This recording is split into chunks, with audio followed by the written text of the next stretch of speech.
నమస్కారం. తెలుగు మధ్యములు ఛానల్కి స్వాగతం. ఈరోజు మనం ఒక వీడియో చేసుకోబోతున్నాం. పరీక్షలు దగ్గర పడుతున్నాయి. FA1 పరీక్షలకు ఎలా మనం సిద్ధపడాలి అనే అంశాల మీద ఈరోజు మనం చర్చించుకుందాం. అంతకుముందు నేను చెప్పాను, మన ఛానల్ సబ్స్క్రైబ్ చేసుకోండి. ఈసారి నాకు బోల్డెంత సమయం దొరికింది. నేను ఏ స్కూల్కి వెళ్ళడం లేదు కాబట్టి పూర్తిగా నా టైం అంతా కూడా ఎగ్జామ్స్ ఎప్పుడెప్పుడు వస్తున్నాయి అంటే ఎగ్జామ్స్కు ముందు మనం ఎలా సిద్ధపడాలి, మోడల్ పేపర్ ఎలా ఉంటుందనే విషయాలపైన మనం కాన్సన్ట్రేట్ చేద్దాం. కాబట్టి ఇక ఎగ్జామ్స్కు ముందు మనకు వీడియోస్ వస్తూ ఉంటాయి వరుసగా. కాబట్టి మీరు ఇప్పుడు మన తెలుగు మధ్యముడు ఛానల్ని ఫాలోఅప్లో ఉంచండి. ఎందుకు అంటే మన కాంపోజిట్ తెలుగు పైన మన విషయ అవగాహన కల్పిస్తున్నటువంటి ఒకే ఒక ఛానల్ మన తెలుగు మధ్యముడు ఛానల్. సో ఆ ఛానల్ని మీరు అందరూ కూడా ఫాలో అవుతారని ముందుగా మీరందరూ సబ్స్క్రైబ్ చేసుకునేసేయండి, లైక్ చేసేసేయండి, మీ స్నేహితులకు కూడా షేర్ చేయండి. అప్పుడు మాత్రమే నేను మరిన్ని వీడియోలు చేయగలను. ఓ రకంగా చెప్పాలంటే లాస్ట్ ఇయర్ నేను పెద్దగా వీడియోలు చేయకపోవడానికి కూడా కారణం ఒక కొద్దిగా అసంతృప్తి అయితే నాలో ఉంది. ఎందుకంటే మనం కష్టపడి వీడియోలు చేస్తున్నప్పటికీ కూడా దానికి సరైనటువంటి ఆదరణ దొరకట్లేదనేటటువంటి ఉద్దేశంతో నేను కొద్దిగా డైవర్ట్ అయ్యి ఈ ప్రత్యేక సందర్భాల్లో కొన్ని పాటలు అవి రాయడం, పద్యాలు రాయడం, వాటిపైన ఎక్కువ కాన్సన్ట్రేట్ చేస్తూ వచ్చాను. ఈసారి లేదు, మనం మోడల్ కూడా మారింది కాబట్టి FA1 నుంచి FA4 వరకు ఉన్నటువంటి ఎగ్జామ్స్ విషయంలోనైతేనేమి, తర్వాత పబ్లిక్కి 10th క్లాస్ పబ్లిక్ మీరు ప్రిపేర్ అవుతున్నటువంటి వాళ్ళందరికీ కూడా పేపర్ పూర్తిగా మోడల్ మారింది కాబట్టి ఆ విషయాలన్నింటినీ కూడా మీ ముందుకు తీసుకురావాలనేటువంటి ఉద్దేశంతో. ఎందుకంటే చాలామంది పిల్లలకి స్కూల్స్లో టీచర్స్ కూడా సరైనటువంటి మార్గదర్శకత్వం ఇవ్వలేకపోవడం వల్ల, వాళ్ళకి కూడా ఆ విషయాలు సరిగా తెలియకపోవడం వల్ల కొన్ని ఇబ్బందులు వస్తున్నాయి. సో వాటినంతా కూడా మనం తీర్చేసుకునే ప్రయత్నం చేద్దాం. వీడియో అయితే మీరు చివరి వరకు చూడండి. ముందుగా మీరు ఒక షేరు, లైక్, సబ్స్క్రైబ్ చేసేసుకోండి. వీడియోలోకి వెళ్ళిపోదాం. క్లాస్ 10వ తరగతి విద్యార్థుల కోసం FA1 మోడల్ పేపర్ ఎలా ఉంటుంది, దాని పాఠ్యాంశాలు ఏంటి, మనం ఎలా ప్రిపేర్ అవ్వాలి అనేటటువంటి విషయాలన్నీ కూడా పూర్తిగా చర్చించుకుందాం. ఇది 10వ తరగతికి సంబంధించినటువంటి FA1 ఎలా ఉంటుంది పేపర్ అనే విషయాన్నే మనం ఇప్పుడు చర్చించుకోబోతున్నాం. అయితే మోడల్ పూర్తిగా మారింది. FA1 మోడల్ ఎలా ఉంటుంది అనేది ఇక్కడ చూడండి. మీకు ముందుగా ఏ పాఠాలు ఉంటాయంటే ప్రత్యక్ష దైవాలనే పాఠం ఉంటుంది, బతుకు గంప అనే పాఠం ఉంటుంది, శతక సౌరభం అనే ఈ 3 పాఠాలు ఉంటాయి. తర్వాత సంస్కృతంలో లోకహితం మమకరణీయం, ఇది సంస్కృతంలో మీకు ఉన్నటువంటి ఒకే ఒక పాఠం. సో ఇది కాకుండా తెలుగులో మీకు బాలకాండం, నాన్ డీటెయిల్ నుంచి బాలకాండం ఉంటుంది. సో వీటన్నింటిపైన ప్రశ్నలు FA1లో వస్తాయి. మీరు last year 10th class Sanskrit composite మోడల్లో ప్రతిపదార్థం ఉండేది. ఈసారి పూర్తిగా ప్రతిపదార్థం తీసేశారు, మోడల్ మార్చారు. అవి ఏంటనేది మనం చెప్పుకుందాం. అయితే FA1 విషయానికి వస్తే మాత్రం మీకు మొదటి ప్రశ్నగా ప్రతిపదార్థం అయితే ఖచ్చితంగా ఉంటుంది. ప్రతిపదార్థం ఈ FA1 ఎగ్జామ్కి మాత్రమే ఉంటుంది. FA2, FA3, FA4 ఎగ్జామ్స్కి ప్రతిపదార్థం ఉండదు. సో ఈ FA1కి మాత్రమే ఉంటుంది. అయితే మొత్తం పేపర్ ఎలా ఉంటుంది? లాస్ట్ ఇయర్ మనం FA1 కూడా 25 మార్కులకి పూర్తిగా మనకు ఉండేది క్వశ్చన్ పేపర్. ఇప్పుడు అలా కాకుండా ఈ FA1, FA2, FA3, FA4కి మొత్తం 35 మార్కులు ఇచ్చేశారు. సో వీళ్ళకి కూడా ఇంటర్నల్ మార్క్స్ 15 మార్క్స్ పెట్టారు. సో 15 + 35 మొత్తం 50 మార్కులకి అవుతుంది. సో 15 మార్కులకి ఇంటర్నల్ ఉంటుంది, 35 మార్క్స్కి ఎగ్జామ్ జరుగుతుంది. అయితే ఈ FA1 ఎగ్జామ్ కూడా 6th, 7th, 8th, 9th class వాళ్ళకి ఓ రకమైన మోడల్ ఉంటుంది, 10th క్లాస్కి మాత్రం ఇంకో మోడల్ ఉంటుంది. సో వాళ్ళకి ఎలా ఉంటుంది అనేది తర్వాత వీడియోలో మనం అది చర్చించుకుందాం. సో వీళ్ళకి ఎలా ఉంటుంది అనే విషయానికి వస్తే మొదటి ప్రశ్న ప్రతిపదార్థం ఉంటుంది. ఈ 35 మార్కుల్లో కూడా మీకు ఎలా ఉంటుంది మోడల్? ఈ 35 మార్కుల్లో కూడా మీకు 25 మార్కులకు తెలుగు ఉంటుంది, 10 మార్కులకు సాంస్క్రిట్ ఉంటుంది. 25 మార్కులకు తెలుగు ఉంటుంది, 10 మార్కులకు సాంస్క్రిట్ ఉంటుంది. రెండు ఒకే క్వశ్చన్ పేపర్లోనే ఉంటాయి. ఆ విషయాన్ని మీరు గుర్తించాలి. కాబట్టి రాసేది ఎగ్జామ్ విడివిడిగా రాసుకుంటారు మీరు, కానీ మొత్తం ఒకే క్వశ్చన్ పేపర్లో 25 మార్కులకు తెలుగు, 10 మార్కులకు సాంస్క్రిట్ ఉంటుంది. సో ఈ 25 + 10 అనేది ఏ విధంగా మీకు ఎగ్జామ్కి ఇస్తారు అనే విషయాన్ని ఇక్కడ మనం చూస్తాం. పాఠాలు ఇవన్నీ గుర్తుపెట్టుకోండి. ప్రత్యక్ష దైవాలు, బతుకుదంబ, శతక సౌరభం, లోకహితమం కరణీయం, బాలకాండం ఇవి ఉంటాయి. ఇప్పుడు ఈ మోడల్ ఎలా ఉంటుందనే విషయాన్ని మనం ఒకసారి పరిశీలిస్తే, సో చెప్పాను నేను, ఒకటో ప్రశ్న మీకు ప్రతిపదార్థం ఉంటుంది. ప్రతిపదార్థం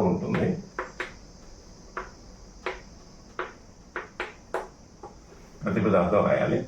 సో దీనికి చాయిస్ మోస్ట్లీ ఉండదు. మీకు 2 పాఠాలు ఉన్నాయి.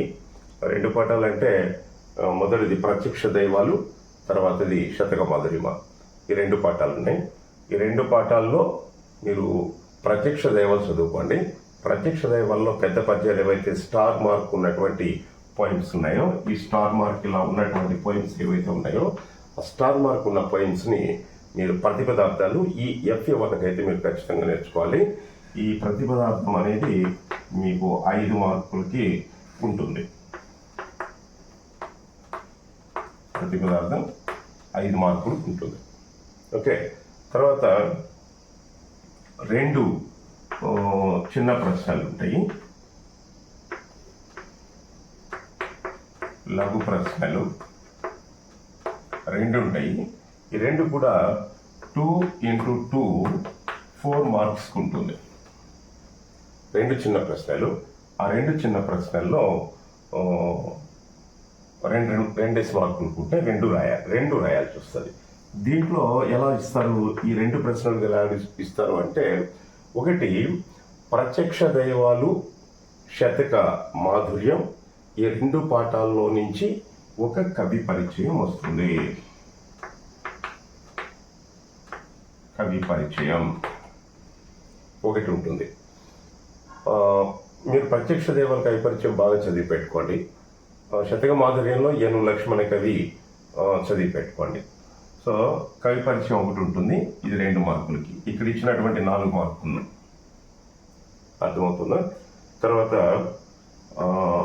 రెండవ ప్రశ్న ప్రక్రియ ఉంటుంది. ఈ ప్రక్రియ మీరు బతుకు గంపలో నేర్చుకోండి. బతుకు గంప కథానిక ప్రక్రియ. ఇది 2 మార్కులకు ఉంటుంది. సో బతుకు గంప నుంచి మీకు ప్రక్రియ వస్తుంది. తర్వాత ప్రత్యక్ష దైవాలు పాఠం నుంచి, శతక మాధుర్యం నుంచి కవి పరిచయం ఉంటుంది. సో ఆ విషయంలో మనకు క్లారిటీ ఉంది. అంటే పద్య భాగం నుంచి కవి పరిచయం అడుగుతారు, గద్య భాగం నుంచి ప్రక్రియ అడుగుతారు.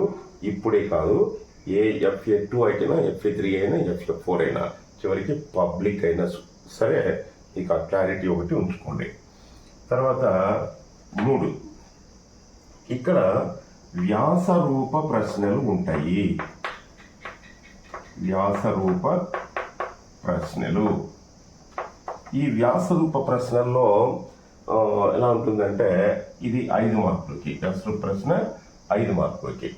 ఇక్కడ పద్య భాగం నుంచి 1, గద్య భాగం నుంచి 1, 2 ఇస్తారు. అంటే ప్రత్యక్ష దైవాలు, శతక మాధుర్యం ఈ 2 పాఠాల్లో నుంచి 1 ప్రశ్న, బతుకు గంప నుంచి 1 ప్రశ్న. ఇప్పుడు మీకు క్లారిటీ ఉందా? ఈ రెండింటిలో ఒకటి రాయాలి. అంటే మీరు, నాకు తెలిసి మీరు బతుకు గంప చదువుకున్నారనుకోండి, 1 పాఠమే, అందులో నుంచి మీరు హ్యాపీగా క్వశ్చన్ రాసేయచ్చు. కాబట్టి మీరు వ్యాసరూప ప్రశ్నలు 2 ఇస్తారు. ఈ రెండింటిలో మీరు 1 మాత్రమే రాయాలి. సో FA2 వచ్చేటప్పటికి అప్పుడు మళ్ళీ మారుతుంది మోడల్. అప్పుడు నేను మళ్ళీ వీడియో చేస్తాను, అప్పుడు చెప్తాను మళ్ళీ ఈ వ్యాస ప్రశ్నల పరిస్థితి ఏంటి అనేది. సో ఇప్పుడైతే పద్య భాగం నుంచి 1, గద్య భాగం నుంచి 1 ఇస్తాడు. ఇక్కడ వచ్చి వ్యాస పద్య గద్య ప్రశ్నల్లో ఇక్కడ వచ్చి మీకు పద్య భాగంలో సారాంశం నేర్చుకోండి. ఇక్కడ బతుకు గంపల్లో టెక్స్ట్ బుక్ క్వశ్చన్ నేర్చుకోండి. ఇక్కడ సృజనాత్మక ప్రశ్న నేర్చుకోవద్దు. ఇక్కడ మీరు పద్య భాగంలో మాత్రమే కాన్సన్ట్రేట్ చేయండి. ఇక్కడ పద్య భాగంలో మాత్రమే కాన్సన్ట్రేట్ చేసి ప్రత్యక్ష దైవాలు సారాంశం నేర్చుకోండి. శతక మాదిరిలో ఒక క్వశ్చన్ నేర్చుకోండి. ఇక్కడ మాత్రం ఇక్కడ మీరు గద్య భాగంలో నేర్చుకోవద్దండి. గద్య భాగంలో నేర్చుకోవద్దండి ఇక్కడ వ్యాస ప్రశ్నల్లో. సో ఇక్కడ వచ్చి సృజనాత్మక ప్రశ్నలు ఇస్తారు. సృజనాత్మక ప్రశ్నలు 2 ఉంటాయి, 1 రాయాలి. సృజనాత్మక ప్రశ్నలు 2 ఉంటాయి, 1 రాయాలి. ఇక్కడ వచ్చి మళ్ళీ పద్య భాగం నుంచి 1, గద్య భాగం నుంచి 1 ఇస్తారు. ఇక్కడ బతుకు గంపలు నేర్చుకోండి. లెటరు సంభాషణ చెప్పాను కదా, అది నేర్చుకోండి ఇక్కడ. ఎందుకంటే తర్వాత మీకు గద్య భాగం నుంచి ప్రశ్నలు రావు, ఓన్లీ క్రియేటివిటీ క్వశ్చన్స్ మాత్రమే వస్తాయి పబ్లిక్లో కూడా. అది మళ్ళీ మనం చెప్పుకుందాం. కాబట్టి గద్య భాగం నుంచి క్రియేటివిటీ క్వశ్చన్స్ బతుకు గంప ఒక్క పాఠమే కాబట్టి ఆ ఒక్క పాఠంలో నేర్చుకోండి. ఇక్కడ పద్య భాగ సారాంశాలు నేర్చుకోండి. ఇక్కడ గద్య భాగంలో బతుకు గంపలో క్రియేటివిటీ క్వశ్చన్ నేర్చుకోండి. క్రియేటివిటీ క్వశ్చన్ అంటే లెటర్, సంభాషణ, కరపత్రం ఇట్లాంటివి. సో ఈ పాఠంలో 2 ఉన్నాయి, ఆ 2 నేర్చుకోండి. సో ఇది ఒక 5 మార్కులు, ఇది ఒక 5 మార్కులు, ఇది ఒక 5 మార్కులు, 3 5ల 15 మార్కులు. ఇక్కడ ఒక 4 మార్కులు, 15 ఒక 4 19 మార్కులు అయిపోయినాయి. సో ఇక్కడికి క్వశ్చన్స్ కంప్లీట్ అయిపోయినాయి. ఇక నెక్స్ట్ గ్రామర్ ఇస్తారు. సో ఆ గ్రామర్ ఎలా ఉంటుందనే విషయం చెప్తాను. ముందు ఈ విషయాలపైన స్క్రీన్ షాట్ తీసి పెట్టుకోండి, లేదంటే మీరు అలాగే నోట్ చేసుకోండి, సరిపోతుంది. Okay, right. గమనించరా, ఇక్కడ 19 మార్కులకి మనకు ప్రశ్నలు ఎన్ని అయిపోయినాయి. ప్రతిపదార్థము, గద్య ప్రశ్న, పద్యభాగం ప్రశ్న, 2 లఘు ప్రశ్నలు కంప్లీట్ అయిపోయినాయి. పోతే నెక్స్ట్ ఏంటంటే భాషాంశాలు ఇస్తారు. భాషాంశాలు 6 మార్కులు ఉంటాయి. భాషాంశాలు 6 మార్కులు ఉంటాయి. ఈ 6 మార్కులకి ఎలా ఉంటుందనే విషయాన్ని ఇక్కడ మనం చెప్పుకుంటాం. ఈ భాషాంశాలు 6 మార్కుల్లో కూడా ఈ పాఠం వెనకాల ఉన్నటువంటి గ్రామర్, ప్రత్యక్ష దైవాలు, తర్వాత బతుకంప, శతక మాధుర్యం, ఈ 3 పాఠాల వెనకాల కేవలం టెక్స్ట్ బుక్లో ఇచ్చినటువంటి గ్రామర్ మెటీరియల్ అంతా పెట్టుకొని మొత్తం చదవాల్సిన అవసరం లేదు. టెక్స్ట్ బుక్ వెనకాల మనకు ప్రత్యక్ష దైవాలు వచ్చిన దీంట్లో మీకు ఎట్లా అడగచ్చు, ఒక అర్థం అడగచ్చు, తర్వాత ఒక పర్యాయ పదం అడగచ్చు, తర్వాత ఒక వ్యుత్పత్తి అర్థం అడగచ్చు,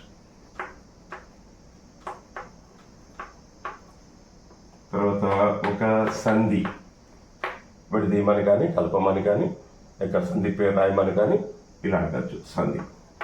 తర్వాత సమాసం, ఇది విగ్రహవాక్యం అడగచ్చు, లేదంటే సమాసాలు పదాలు ఇచ్చి కల్పమని అడగచ్చు, సమాసం పేరు రాయమని కూడా అడగచ్చు. కాబట్టి ఇది. తర్వాత ప్రకృతి వికృతి,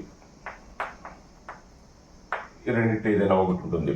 వికృతి ఇచ్చి ప్రకృతి రాయమని అడగచ్చు, లేక వికృతి ఇచ్చి వికృతి రాయమని అడగచ్చు. కాబట్టి ఇది ఈ 6 మార్కుల పైన ఉంటుంది. ఇది కాకుండా మీకు గ్రామర్ అడగడానికి అవకాశం ఉన్నది ఏంటి అంటే, ఒక పదం ఇచ్చి గణం గుర్తించమని అడగడం. పదం ఇచ్చి గణం గుర్తించుట, గణాన్ని గుర్తించడం అంటే గణం పేరు రాయడం. గణం పేరు రాయడం ఇట్లా శ్రీరామ, ఇది ఏ గణము గుళ్ళ పెట్టుకొని అది గణం పేరు ఏదో రాయడం. సో ఇది అడగచ్చు, గ్రామర్లో అడగడానికి అవకాశం ఉన్నది. లేదంటే జాతీయం ఇచ్చి సొంత వాక్యం రాయమని అడగచ్చు. జాతీయం ఇచ్చి సొంత వాక్యం రాయమని అడగచ్చు. లేదా ఒక సామాన్య వాక్యం ఇచ్చి ఇది ఏ రకమైన సామాన్య వాక్యం, ప్రశ్నార్థక వాక్యమా, నిషేధార్థక వాక్యమా, అనుమత్యార్థక వాక్యమా, ఆశీర్వార్థక వాక్యమా? ఎందుకంటే మీకు అది 6th నుంచి మీకు అలవాటు ఉన్నాయి కాబట్టి ఇట్లా సామాన్య వాక్యాల్లో ఇది ఏ రకమైన వాక్యము అని అడిగి, ఇంతకు మునుపు అయితే సంశ్లిష్ట వాక్యం మాత్రమే అడిగేవాళ్ళు, ఇంకేది అడిగేవాళ్ళు కాదు. ఇది అడగచ్చు. ఇంకా అడగడానికి అవకాశం ఏముంది? అలంకారం. అలంకారం అంటే ఒక సెంటెన్స్ ఇచ్చేసి ఇందులో ఏం అలంకారం ఉంది గుర్తించండి అని అడుగుతాడు. ఇది మీకు గ్రామర్లో అడగబోయేటటువంటి అంశాలు. కాబట్టి 6 మార్కులు గ్రామర్ ఉంటుంది. 19 ప్లస్ 6, సో 25 మార్కులకి తెలుగు పేపర్ కంప్లీట్ అవుతుంది. సో తెలుగు పేపర్ అయిపోతేనే నెక్స్ట్ మీకు సాంస్క్రిట్ ఉంటుంది. ఆ సంస్కృతం ఎలా ఉంటుందనే విషయాన్ని ఇప్పుడే చెప్పేసుకుందాం. సంస్కృతం 10 మార్కులకి ఇస్తాను. 10 మార్కులకి ఇస్తాను.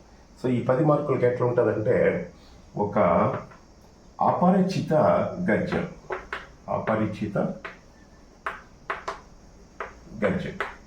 సంస్కృతిలో ఒక పారాగ్రాఫ్ ఇచ్చేస్తారు. అంటే మీ పాఠాల్లో లేనటువంటి ఒక పారాగ్రాఫ్ ఇస్తారు. ఆ పారాగ్రాఫ్ కింద క్వశ్చన్స్ ఉంటాయి. 4 ప్రశ్నలు ఉంటాయి, 4 మార్కులు ఉంటాయి. 4 ప్రశ్నలు 4 మార్కులు. సో ఈ అపరిచిత గద్యం 4 మార్కులకి ఉంటుంది. మీకు టెక్స్ట్ బుక్లో వెనకాల కూడా ప్యాసేజ్ క్వశ్చన్స్ ఇచ్చుంటారు. ఇది పాఠాల్లో నుంచి రాదు, పాఠం వెనకాల ఉన్న వాటిల్లో నుంచి కానీ లేక ఓన్గా కానీ ఇవ్వడానికి అవకాశం ఉంది. ఇది అపరిచిత గద్యం 4 మార్కులకు ఉంటుంది. తర్వాత వ్యాసరూప ప్రశ్న ఒకటి ఇచ్చి, సృజనాత్మక ప్రశ్న ఒకటి ఇచ్చి, ఇది ఒకటి ఇస్తా. ఈ రెండింటిలో నుంచి నువ్వు ఒకటి రాయాలి. ఆ రెండింటిలో నుంచి ఒకటి రాయాలి. అంటే మీకున్న పాఠాల గురించి చెప్పాను. సో ఆ పాఠాల్లో మీకు వ్యాసరూప ప్రశ్న చదువుకోండి, ఆ పాఠాలకు సంబంధించిన ప్రశ్న చదువుకోండి. తర్వాత సృజనాత్మక ప్రశ్న అంటే లెటర్, కరపత్రం ఇట్లాంటివి ఉన్నాయి కదా, సంభాషణ ఇట్లాంటివి, వాటిలో నుంచి ఒకటి 2 ఇస్తారు. రెండింటిలో మనకు తెలిసింది ఒకటి రాయొచ్చు. సో ఇది కూడా 4 మార్కులకు ఉంటుంది. ఇది కూడా 4 మార్కులకు ఉంటుంది. పోతే మూడవది భాషాంశాలు. సంస్కృతిలో 2 పాఠాల్లో ఆ ఒక్క పాఠమే మీకున్నది. ఆ ఒక్క పాఠంలో నుంచి గ్రామర్ ఇస్తారు. అది మీకు సందేహాలు అడగచ్చు, లేక ఇది శబ్దం అడగచ్చు, లేక పర్యాయ పదం అడగచ్చు, లేక వ్యతిరేక పదం రాయమని అడగచ్చు. ఇవి 2 మార్కులకు ఉంటుంది. 2 × 1 2 మార్కులు. చూసారా? అపరిచిత గద్యం 4 మార్కులకి ఇస్తాను. వ్యాసరూప సృజనాత్మక 2 ప్రశ్నలు ఇచ్చి ఒక్కటి రాయమని అడుగుతారు, 4 మార్కులు. భాషాంశాలు 2 ఇస్తారు, 2 గ్రామర్ పాయింట్స్ ఇచ్చి ఒకటి రాయమంటారు. సో 2 రాశారు. సో ఇప్పుడు మీకు పూర్తిగా అర్థమైంది అనుకుంటున్నాను. ఎందుకు అంటే ఒక FA1 పేపర్ ఎలా ఉంటుందని ఒక అవగాహన వచ్చేసింది. ఏ పాఠాలు చదవాలో కూడా మీకు అవగాహన వచ్చింది. తర్వాత ఆ పాఠాల్లో కూడా ఏ ప్రశ్నలు చదవాలో మీకు అవగాహన వచ్చింది. కాబట్టి ఇది ఈ FA1కి మాత్రం ఉన్నటువంటి మోడల్. తర్వాత FA2కి మళ్ళీ మోడల్ మారుతుంది. సో అప్పుడు నేను చెప్తాను. సో ఇప్పుడైతే 35 మార్కులకు వచ్చినటువంటి మోడల్ పేపరు ఇలాగే ఉంటుంది. దీన్ని ఫాలో అవ్వండి. సో ఇది మీకు చాలా యూస్ఫుల్గా ఉంటుందని భావిస్తున్నాను. సో నాకు కొన్ని పనులు ఒత్తిడి ఉన్నప్పటికీ కూడా నేను మీకు ఎప్పుడో 11వ తేదీ కాబట్టి నేను ఈరోజే దీన్ని అప్లోడ్ చేసే ప్రయత్నం చేస్తాను. అంటే ఈరోజు నేను ఈ వీడియో చేస్తున్నది ఆగస్టు 4వ తేదీ వీడియో చేస్తున్నాను. సో మీకు రేపు ఖచ్చితంగా నేను దీన్ని అప్లోడ్ చేస్తాను. చేసిన తర్వాత మీరు దీన్ని మీ ఫ్రెండ్స్కి అందరికీ షేర్ చేసి మా ఛానల్ని ఆదరిస్తారని భావిస్తున్నాను. మీరు ఈ వీడియోని ఎలా మీరు దీన్ని ఎంతమందికి షేర్ చేస్తారు, ఎంతమంది చూస్తారు అనే విషయాలని బేస్ చేసుకొని నా 2వ వీడియో ఉంటుంది. దీనికి ఆదరణ లేదనుకోండి, సో ఇక నాకు కూడా చేయాల్సిన అవసరం ఉండదు. ఎందుకు అంటే దీన్ని పెద్దగా చూసే వాళ్ళు ఎవరు లేరు. ఏదో ఒకరి కోసమో 2 కోసమో అయితే ఇంత శ్రమపడి ఇంత టైం తీసుకొని వీడియో చేయాల్సిన అవసరం లేదు. ఎందుకంటే మీరు ఎట్లా చదివే పిల్లలు కాబట్టి ఏ మోడల్లో ఇచ్చినా రాయగలుగుతారు. కానీ ఇలాంటి వీడియోస్ చూసిన తర్వాత నీకు ఒక క్లారిటీ వస్తుంది. ఏం చదవాలి, ఎంత చదవాలి, ఎన్ని మార్కులకు వస్తుంది అనేటటువంటి ఒక అవగాహన నీకు వస్తుంది. కాబట్టి మ్యాక్సిమం దీన్ని వీడియోని రాష్ట్రమంతా మ్యాక్సిమం ఈ కాంపోజిట్ ఎవరైతే చేస్తున్నారో టీచర్స్ కానీ లేక పిల్లలు కానీ ఆదరిస్తారని, లైక్ చేస్తారని, షేర్ చేస్తారని అనుకుంటూ మరొక వీడియోలో కలుసుకుందాం. నమస్కారం.